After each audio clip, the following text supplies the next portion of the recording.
dikabarkan telah mengaktifkan kontrak pembelian 6 unit pesawat Rafale dari Perancis. Menurut beberapa berita, harga per unit pesawat tersebut adalah 1,6 triliun rupiah. Itu uang yang sangat banyak. Gambarannya, 1,6 triliun jika dibelikan mobil Avanza bisa dapat 7.000 biji. Jika dibariskan, deretan Avanza itu akan mengular sepanjang 30 km. Jangan tanya sebanyak apa uang 1,6 triliun jika dibelikan seblak atau cappuccino cincau. Hitung saja sendiri. Jika buruh pabrik yang gajinya 3,5 juta per bulan ingin menabung membeli Rafale, maka dia harus mengumpulkan gajinya selama 457.000 bulan atau 38.000 tahun. Itu rentang waktu dari zaman Gajah Mamut sampai Gajah Duduk. Jadi, mengapa pesawat tempur sedemikian mahal? Apa yang membuatnya sangat-sangat mahal? Kita akan membahasnya dalam video ini. Untuk memahami mengapa harga pesawat tempur sangat mahal, kita harus memahami bagaimana pesawat tempur dirancang dan diproduksi. Pesawat tempur canggih tidak mungkin langsung asal dibuat begitu saja, tidak akan jadi. Semua dimulai dari desain atau perancangan. Setiap bagian hingga komponen terkecil harus dirancang secara detail. Mulai dari bentuknya harus sesuai dan pas dengan komponen lainnya. Kekuatannya harus memenuhi standar yang ditetapkan. Tak lupa, bobot dari komponen tersebut tidak boleh melebihi batas maksimal yang ditetapkan. Meskipun suatu komponen telah memenuhi standar kekuatan, tapi kalau bobotnya berlebih, maka desain tersebut tidak layak dan harus diganti. Ini karena sebagai benda terbang, masalah bobot sangat sensitif. Keseimbangan keseluruhan pesawat harus menjadi perhatian. Kemudian, bentuk komponen dan material yang digunakan harus memungkinkan untuk bisa diproduksi. Jika desain komponen tidak mungkin diproduksi atau terlalu mahal biaya produksinya, maka juga harus diganti. Bisa terjadi revisi atau rancang ulang dari awal. Itu baru satu komponen. Di dalam pesawat tempur, terdapat ribuan atau puluhan ribu komponen yang saling berkaitan. Desain komponen-komponen tersebut ketika dirangkai menjadi satu pesawat, maka harus klop atau harmonis. Harmonisasi pada tahap desain ini yang membutuhkan waktu yang lama. Proses rancang bangun pesawat bisa memakan waktu bertahun-tahun dan melibatkan ribuan orang di berbagai bidang. Contoh untuk pesawat Rafale, riset pesawat tersebut dimulai sejak tahun 1979 dan terbang perdana pada tahun 1986. Jadi, dari dimulainya program hingga terbang perdana memakan waktu 7 tahun. Itu pun baru resmi dioperasikan tahun 2001, 15 tahun kemudian. Dan selama kurun waktu bertahun-tahun tersebut, ribuan engineer yang terlibat digaji dengan uang, bukan kerja bakti. Dan engineer yang terlibat perancangan pesawat tempur, jelas gajinya bukan standar UMK. Berapa gajinya? Sebagai gambaran, di perusahaan Lockheed Martin, gaji bagian engineer dan desain berkisar $65 per jam, sekitar Rp925.000 per jam. Gaji setahun per orang sekitar 1,9 miliar. Kalikan itu dengan ribuan orang yang bekerja merancang pesawat selama beberapa tahun. Selain untuk gaji, biaya riset tentu juga untuk pengujian-pengujian dan pembuatan prototip. Biaya riset dan pengembangan pesawat tempur F-16 mencapai $13,8 miliar pada akhir tahun 70-an. Itu setara 195 triliun rupiah. Jika dihitung nilai inflasi hingga saat ini, pasti nilainya berkali-kali lipat. Biaya riset dan pengembangan yang triliunan rupiah itu pada akhirnya akan dibebankan pada harga pesawat. Pesawat tempur bukan produk seperti mobil atau sepeda motor yang jumlah produksinya puluhan ribu atau ratusan ribu. Pesawat tempur Amerika terlaris, yakni F-16, jumlah produksinya sekitar 4.000 unit. Pesawat tempur lain seperti Eurofighter Typhoon diproduksi sebanyak 571 unit.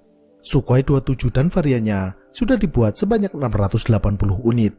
Karena jumlah pembaginya kecil, maka komponen harga riset dan pengembangan yang dibebankan menjadi besar. Sebagai contoh, biaya riset pesawat tempur misalnya 100 triliun. Jika diproduksi 1000 unit, maka setiap unit dibebani biaya riset sebanyak 100 miliar. Jumlah produksi yang sedikit juga menjadi faktor mahalnya harga pesawat tempur, termasuk pada harga komponen dan biaya perakitan. Harga komponen misalnya, kita ambil contoh antara joystick pesawat tempur dengan tuas persneleng mobil. Tentu bukan keseluruhan sistem, karena joystick terdapat banyak tombol dan komponen elektronik di dalamnya. Kita hanya ambil komponen casing plastiknya. Harga bahan bakunya sama, misalnya Rp10.000. Tapi, untuk membuat kedua casing plastik ini harus dibuat cetakan atau moldnya. Biaya pembuatan cetakan bisa mencapai Rp100 juta, karena menggunakan blok baja khusus yang dibentuk dengan mesin CNC. Untuk mobil, karena tuas ini diproduksi misalnya 100.000 biji, maka biaya cetakan ini dibagi 100.000. Hasilnya Rp1.000 per keping. Jadi, harga casing plastiknya 10.000 ditambah 1.000, jadinya 11.000. Sedangkan casing plastik dari stik pesawat tempur diproduksi hanya 1.000 keping. Jadinya 100 juta dibagi 1.000, hasilnya Rp100.000. Biaya produksinya 10.000 ditambah 100.000, jadi Rp110.000. Kalikan itu dengan komponen-komponen lain yang sejenis di dalam pesawat tempur. Jumlah produksi yang sedikit juga berpengaruh terhadap proses dan metode produksi. Produsen otomotif banyak menggunakan robot dalam proses produksi mobil. Ini karena dengan jumlah produksi yang banyak, penggunaan robot menjadi efisien. Produksi pesawat tempur yang relatif sedikit tidak efisien jika menggunakan robot. Maka, perakitan pesawat tempur sebagian besar dilakukan secara manual. Karena dilakukan secara manual dan banyaknya komponen-komponen pesawat yang dipasang, membuat proses perakitan pesawat membutuhkan waktu yang lama. Proses pembuatan dan perakitan pesawat Rafale membutuhkan waktu 24 bulan atau 2 tahun untuk tiap pesawat. Pesawat pesanan Indonesia, karena banyaknya antrian, dikabarkan akan selesai dalam waktu 56 bulan atau sekitar 4 tahun. Untuk membuat pesawat tempur F-35, dibutuhkan jam kerja total sebanyak 41.500 jam kerja.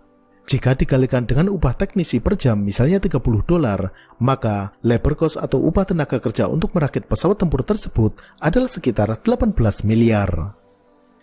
Faktor mahalnya biaya pesawat tempur lainnya adalah harga komponen-komponennya yang juga sangat mahal.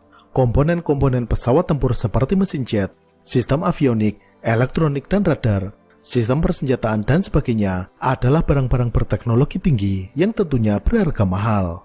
Komponen-komponen tersebut dalam pembuatannya juga membutuhkan riset yang lama.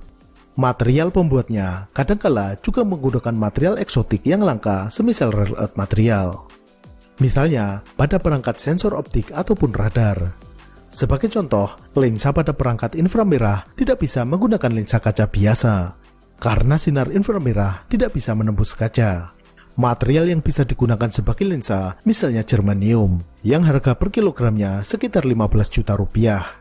Jika sudah diproses menjadi lensa, harganya tentu berkali-kali lipat. Selanjutnya, transaksi pembelian pesawat tidak seperti jual beli sepeda. Pembeli membayar dan langsung membawa pulang sepedanya. Tidak mungkin suatu negara membeli pesawat tempur, lalu pesawatnya dikirim begitu saja. Dan silahkan mengutak-utik sendiri belajar bagaimana menyalakan dan menerbangkannya. Pasti ada program pelatihan pengoperasian dan perawatan pesawat tempur tersebut. Biaya pelatihan ini juga dimasukkan dalam harga pembelian. Yang terakhir, produsen pesawat tempur tentu berhak mengambil keuntungan dari penjualan pesawat tempur tersebut. Tidak mungkin setelah riset bertahun-tahun, pesawat tempur dijual dengan harga balik modal. Pasti diambil keuntungan. Dan besarnya keuntungan ini tidak sekedar bisa buat beli bakso. Keuntungan yang didapat sebisa mungkin mampu menghidupi perusahaan selama menunggu pesanan berikutnya atau untuk memulai riset atau upgrade pesawat baru. Itulah beberapa faktor-faktor yang membuat harga pesawat tempur sangat mahal. Bagi yang gajinya masih UMK, silakan menabung selama 38.000 tahun untuk bisa membeli pesawat tempur Rafale. Sampai jumpa.